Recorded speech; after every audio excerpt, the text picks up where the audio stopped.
Allora, ancora Michele Favero, prego Favero. Buongiorno a tutti naturalmente. Allora, questa Europa non ci piace tantissimo, ma come veneti non abbiamo alcun problema ad affrontare nessun periodo difficile, diciamo, se qualcuno pensa che il Veneto si spaventi, come è stato detto, per l'euro.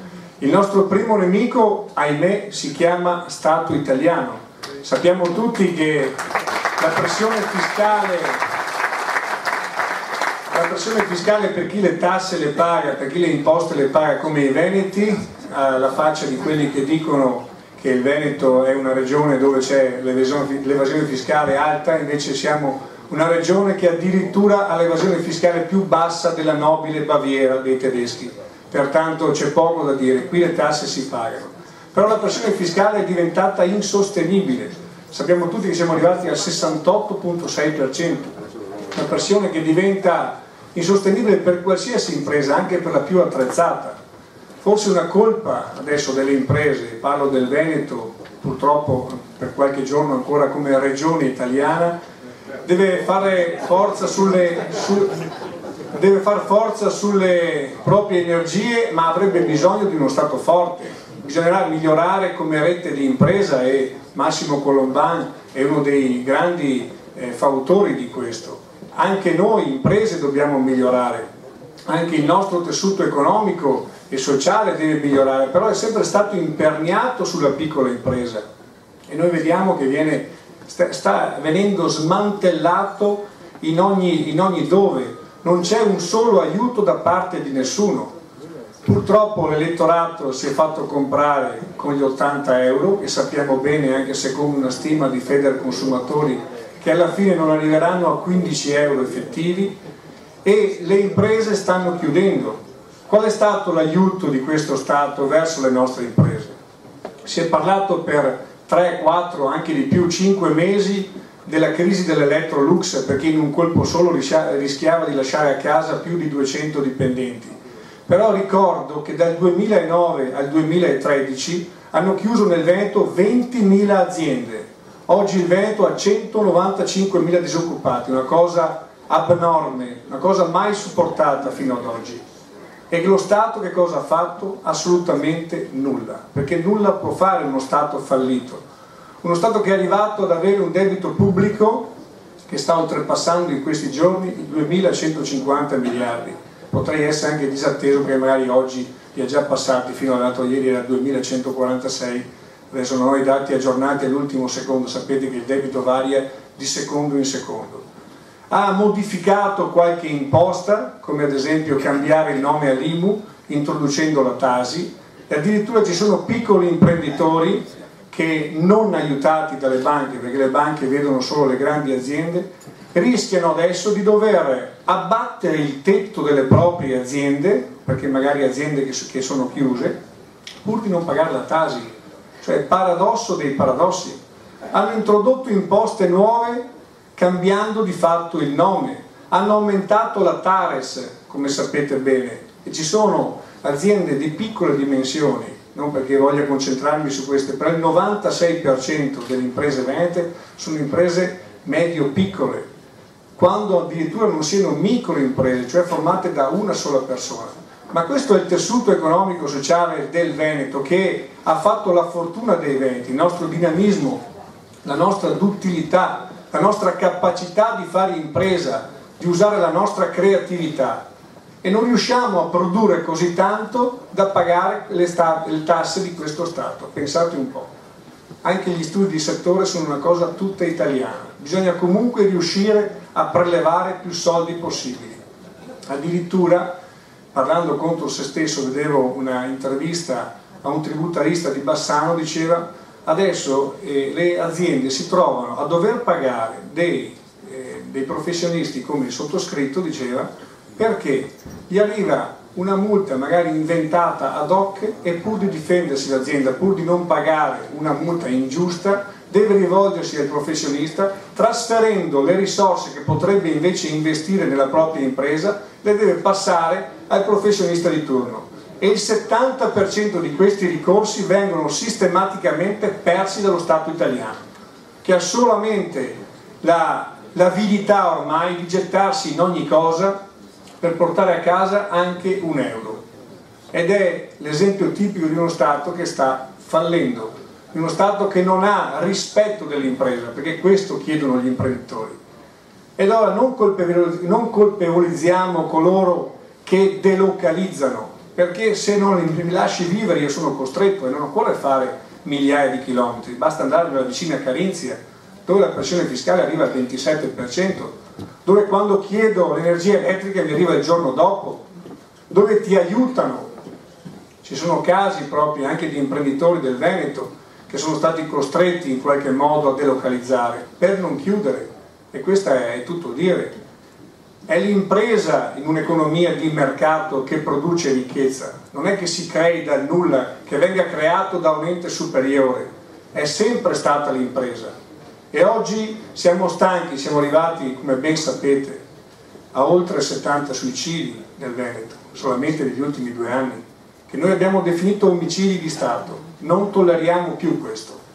Vogliamo che venga ridata una fiducia nuova e bisogna cambiare completamente le cose. Anche il patto di stabilità, la spending review, è stata fatta tutta gravare sugli enti locali. Le amministrazioni centrali non hanno assolutamente risparmiato nulla, anzi hanno aumentato ancora di più la spesa. E poi il dottor Bellati vi elencherà anche i numeri ben precisi di questo. Non c'è stata nessuna volontà di cambiare questo sistema, che in qualche modo deve poter sopravvivere sempre e solamente sulle spalle di poche persone. Oltre a Veneto sappiamo anche la Lombardia sta soffrendo questo. Ma di fatto noi distruggiamo un'economia che potrebbe vivere tranquillamente per dare a tutti il solito e continuo assistenzialismo di cui assistiamo da oltre 30 anni a questa parte. Ahimè, è arrivato il tempo purtroppo di cambiare radicalmente. Il Veneto non può più essere una regione dello Stato italiano se vuole sopravvivere, se le nostre aziende vogliono sopravvivere. E allora bisogna assolutamente che si cambi rotta e che si passi all'indipendenza anche per questo. E in pochissimi tempi, anzi è stato stimato che il Veneto indipendente solamente nel primo anno di indipendenza avrebbe, pensate un po', un prodotto interno lordo del più 12%. Nemmeno la Cina riuscirebbe a fare questi numeri. Solamente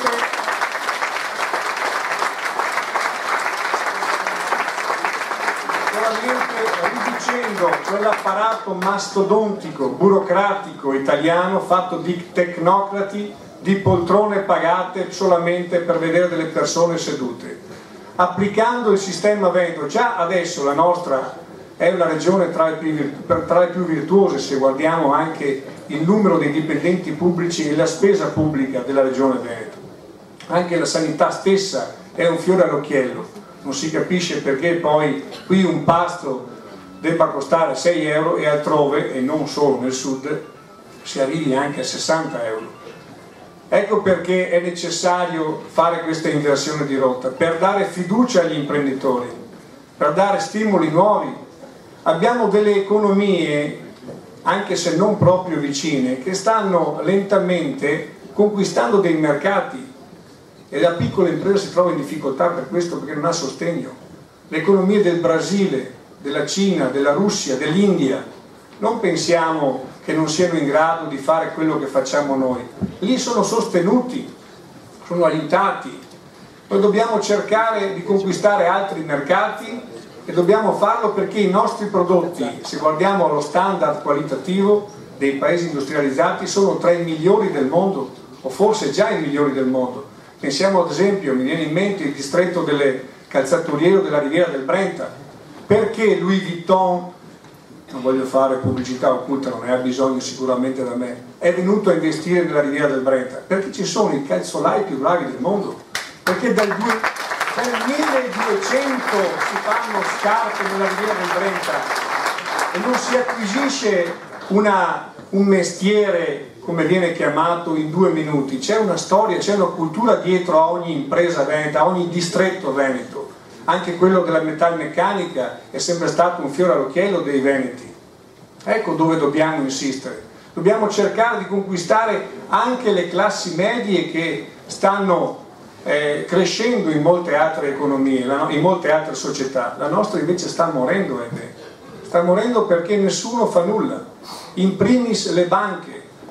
Mi viene da ridere quando sento che Draghi ha abbassato il tasso adesso allo 0,15%, perché? Per far acquistare ancora più titoli di Stato forse alle altre banche e basta, presso altri istituti, presso banche che investono in titoli di Stato. Ma quale banca oggi obiettivamente riesce a dare dei soldi a delle aziende se poi so che l'azienda ha una redditività così bassa che mai riuscirà a pagare i miei debiti, i suoi debiti? Perché? Perché lo Stato si preleva il 70%.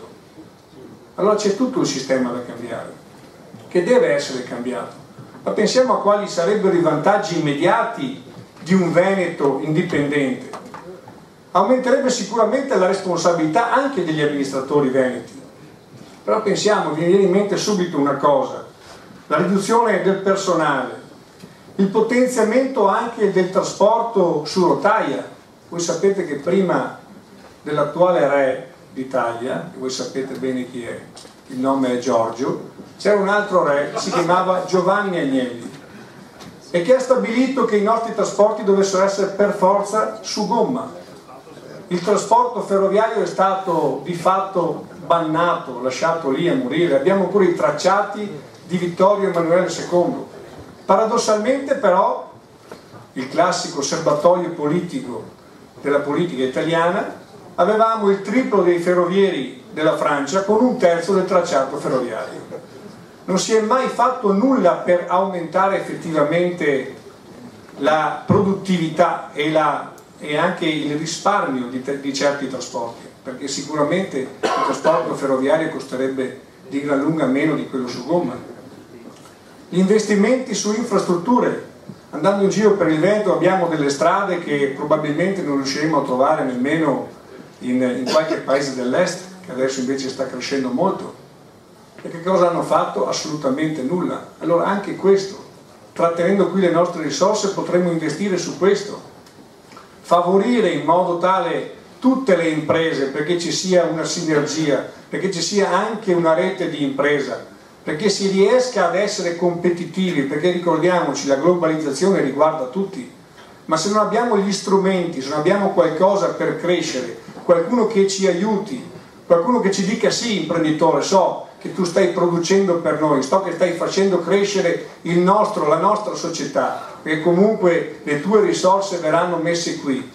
Invece no, abbiamo banche, ripeto, che sono trasformate in banche di investimento, investono i soldi nostri e li portano all'estero, magari con qualche derivato, poi quando sbagliano paghiamo noi, e paghiamo sempre noi, però per la nostra impresa non si occupa assolutamente nessuno. Abbiamo uno Stato che paga i propri debiti a 186 giorni, nonostante ci sia adesso una legge che obbliga lo Stato a pagare a 30 giorni. Addirittura poi vengono aperte delle procedure di infrazione, così oltre a non ricevere i soldi, sempre noi cittadini, paghiamo anche le multe per uno Stato che non paga le nostre imprese. Questo è paradossale. Allora, da una parte abbiamo Equitalia che se non paghi il giorno stesso viene a prenderti la macchina, viene a prenderti la casa, e dall'altro uno Stato che dice: beh, aspetta un attimo che sono un po' in ritardo, non so se posso pagarti questo mese. E la maggior parte dei fallimenti delle piccole aziende, quasi il 60%, sono dovuti al fatto di non avere i soldi dopo aver fornito la pubblica amministrazione.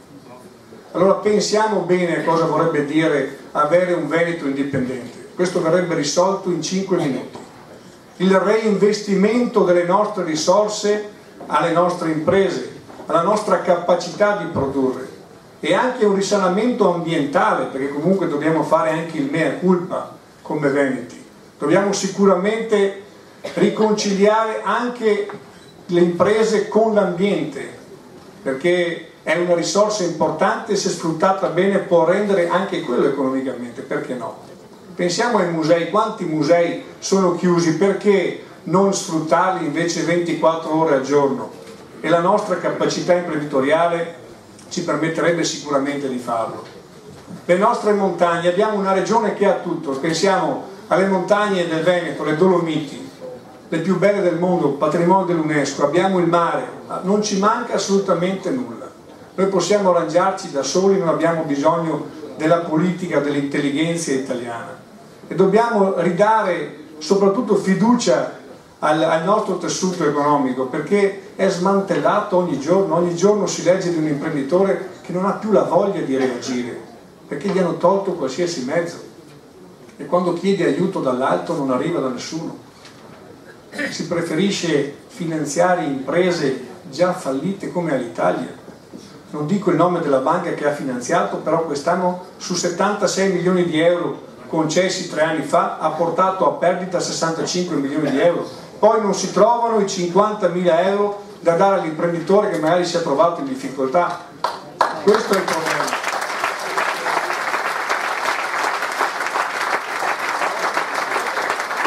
I carrozzoni grandi hanno una fine, avrebbero avuto, anzi, bisogna usare il condizionale, una fine immediata in qualsiasi altra parte del mondo. Invece siamo riusciti a mantenere l'Italia, siamo riusciti a mantenere le Ferrovie dello Stato, abbiamo mantenuto per qualche tempo la Fiat, perché si chiamava Fabbrica Italiana Automobili Torino, italiana perché di tutti, poi gli utili andavano da una parte e i debiti tutti dall'altra. Adesso che non paga più, adesso che non può più ricevere contributi da noi, ovviamente ha portato la sede fiscale altrove. Allora voi capite che non abbiamo bisogno delle enormi imprese di questi carrozzoni, abbiamo bisogno di mantenere la nostra struttura, che è quella fatta delle piccole imprese, quella fatta degli imprenditori che sono partiti magari da un sottoscala e poi hanno fatto imprese enormi. Abbiamo qui un esempio anche di Massimo Colombano. Dobbiamo dare fiducia a quegli imprenditori che credono nel nostro progetto, che credono nella nostra società, che vogliono riscattare il Veneto, e non abbiamo sicuramente bisogno di stare un solo minuto ancora qui, perché il prossimo anno, io non voglio essere un buffo, ma ci troveremo ancora più in difficoltà. Come diceva prima anche il professor Bassani, i debiti sono talmente tanti che non sanno più che pesce pigliare. Allora prima ce ne andiamo, meglio è.